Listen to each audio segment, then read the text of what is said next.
Stop!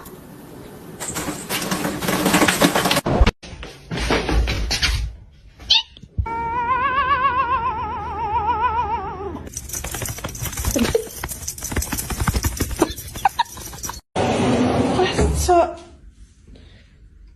oh my god.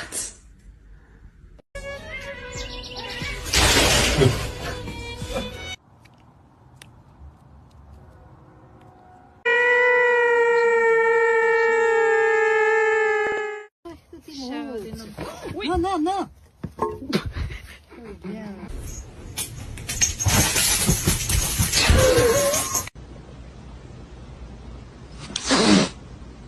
Or someone else is gonna pray.